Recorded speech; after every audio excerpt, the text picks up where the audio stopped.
Our late February trip to the Minnesota cabin is nearing its end.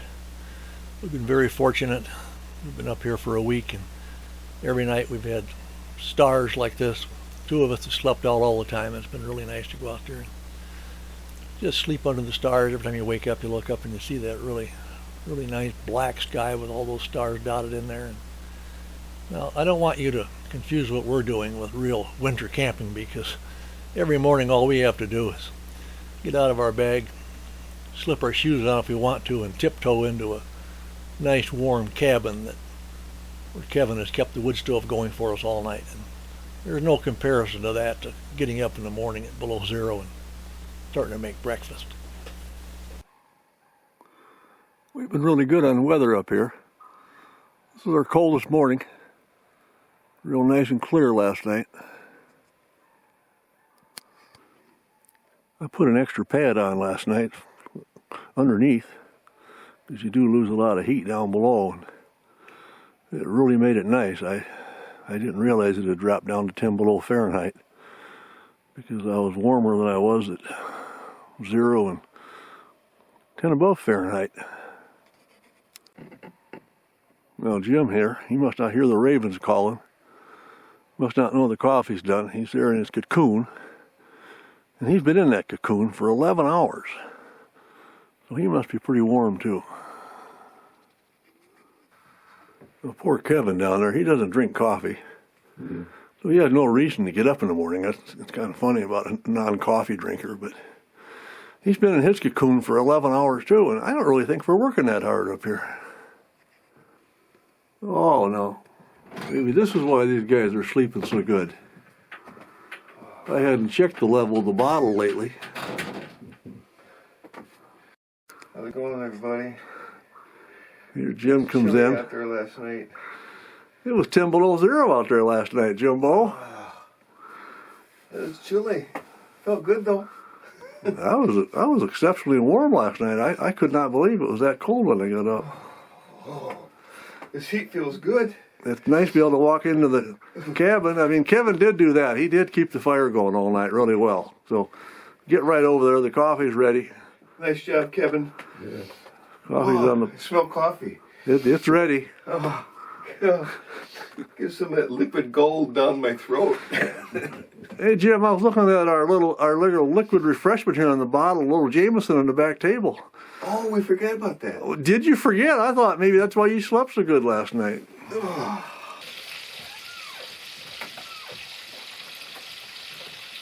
What a day. Morning so far. Things are going good. Yep. Keep the bacon frying up.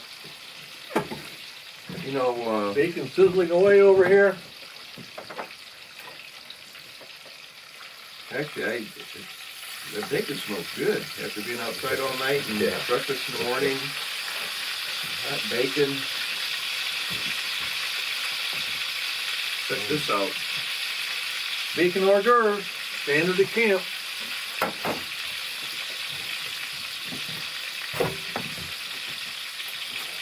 You know, Mark, good to get 10 below last night.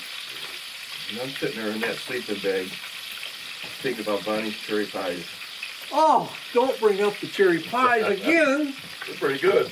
They were good, but the only problem is that... Did you have one? Well, I only had half of one. You had half of one. I had one. I know Bonnie told me she shipped up like 15 cherry pies, and Kevin volunteered to go out and get groceries, but every time he gets back here, It's a long trip. there's 2 or 3. Well, what happens to cherry pies is this was kind of... And I'm kind of wondering... That's a 6-mile round trip in and out of here. I'm kind of glad he doesn't like Jameson. I noticed it was disappearing pretty regular. We're not drunks around here, but we do a little sip every once in a while. Yeah, this is some good stuff right here. I got a brother that likes Jameson. I bet he'd like to be out here right now. Get a good little shot in here. Yeah. But anyway, it's been a great trip. What is it? We've slept outside every night. 6 or 7 days now? I kept the place warm overnight. Yeah, Kevin keeps the fire stoked, and we come stumbling in here in the morning. We walk into a warm building. Yep, which is good. This is our last full day, but we got a nice sunshine outside.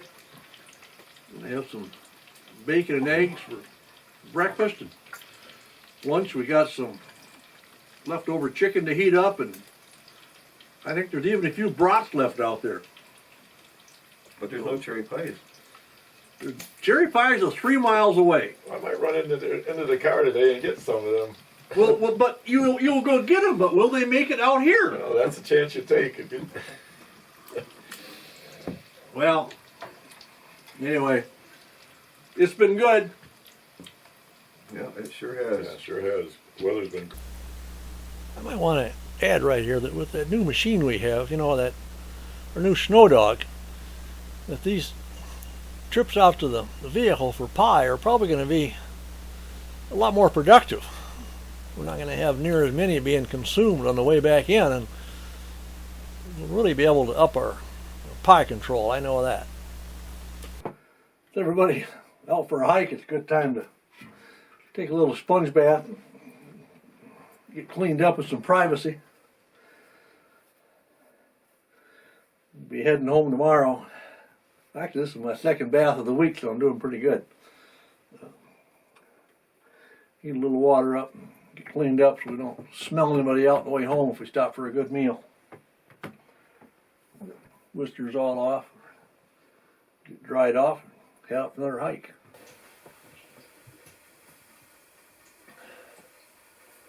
Been a really nice trip. We haven't had a gang like this around here in a long time. It's been a lot of fun having more people enjoy. Kind of handy having some people to help out with some of the chores, and really good to see everybody really and getting some good use out of the old cabin.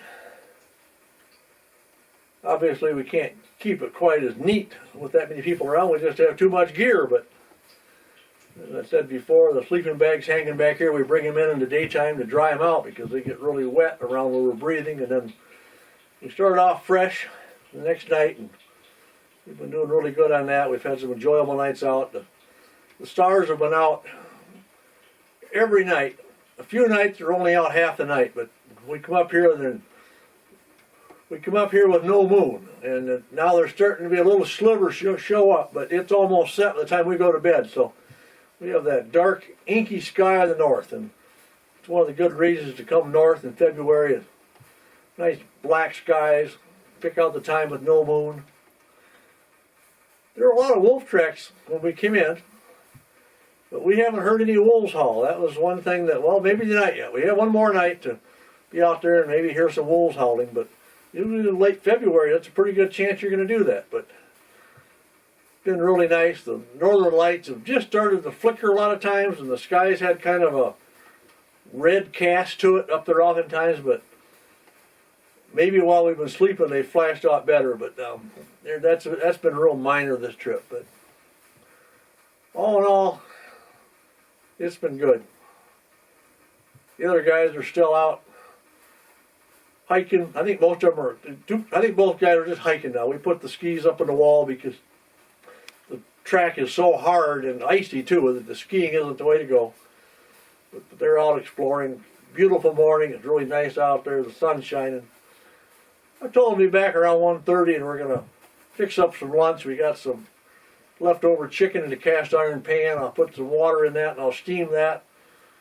We got a few remnants of pizza makings. I think I'm going to chop up one of our brats and head for sausage. And we got some pepperonis and cheese, mushrooms. So kind of a conglomeration for lunch today. We'll get some of these things used up. We've ate well. Very well, in fact, so been good. Spruce grouse have been out here.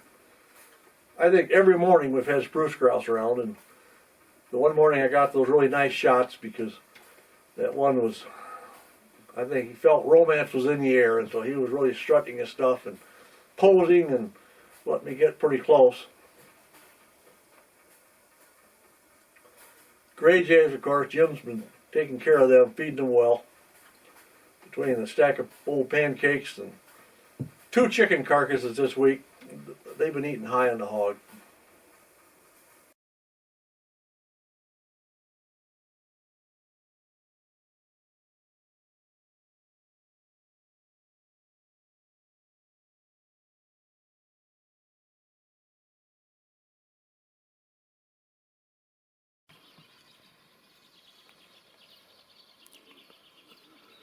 I think when we leave tomorrow, we're just going to be walking and pulling our sleds because the track is nice and hard. And Mark brought the snowmobile in and he packed it down more yet, made it a little wider. So I think it's going to be a really nice trail going out. By the way, Mark, he was in the picture of our first night at the cabin, all the way back there in 85, 86. He's standing here in the picture. Jim's in the picture too, so 2 old timers were here. They were come back from, and here they were there the first night. Kevin, he's a newbie. He's been here 2 or 3 times, but he's never got to spend this long and go out and really enjoy the trails and just. He's an avid bird watcher, and so he has come across about every North Country bird there is out here.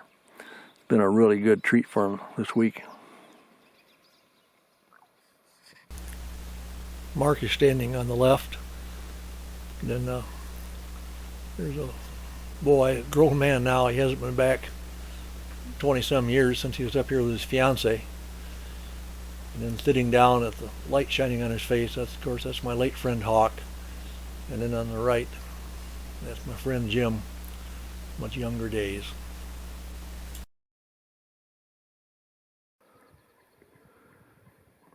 I just walked the little side trail we had packed down and got me back out to our main entrance trail, or our winter trail from the west.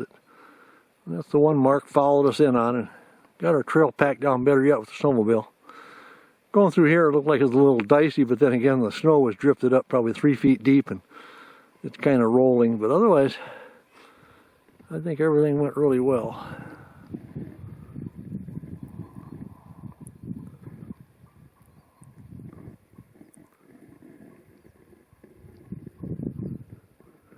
I hadn't seen a pileated woodpecker yet, but I think I have one calling behind me, if you can hear that.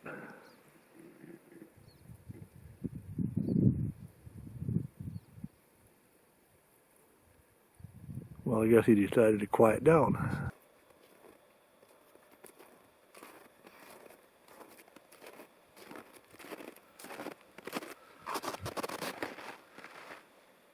When we were first coming up in this country, the snowmobiles they used them a lot, and they get into a lot of places, and that doesn't end to happen anymore. So where my friend Mark came in with the snowmobile track, it reminds me of how nice those days were. We could get out, and if we weren't walking on that track, we could just ski along for a while. My age is showing. I've got a woodpecker pecking back in there, and I don't know what it is, but you can see the tracks in the snow. I headed over to check it out, and I decided that woodpecker's not worth it, and turned around, and I'll sit here and take a break out here and see if it comes to me. So many old cabins over here in this area. One of my trails, this is one of the first routes I set up. We called it the Tour of Homes, and we could go around, and especially in the summer. You can't see them now because most of them are rotted down below the snow level, but that was our Tour of Homes. I tried holding back in them woodpeckers, but then there ended up being 2 woodpeckers in here someplace, so I hiked over, and I still can't spot them in the trees. They're not that far away, but while I'm here, I might as well show you. This is over by an old logging camp, and this big hole I'm looking down into here, that's a logging camp size root cellar that's caved in. And for all of you metal detector folks, I still haven't gotten over here and really done a good exploration of this site. Oftentimes in the spring, it's still frozen down in the bottom of that, and other times of year I just haven't got in there to dig around and see what might be laying there.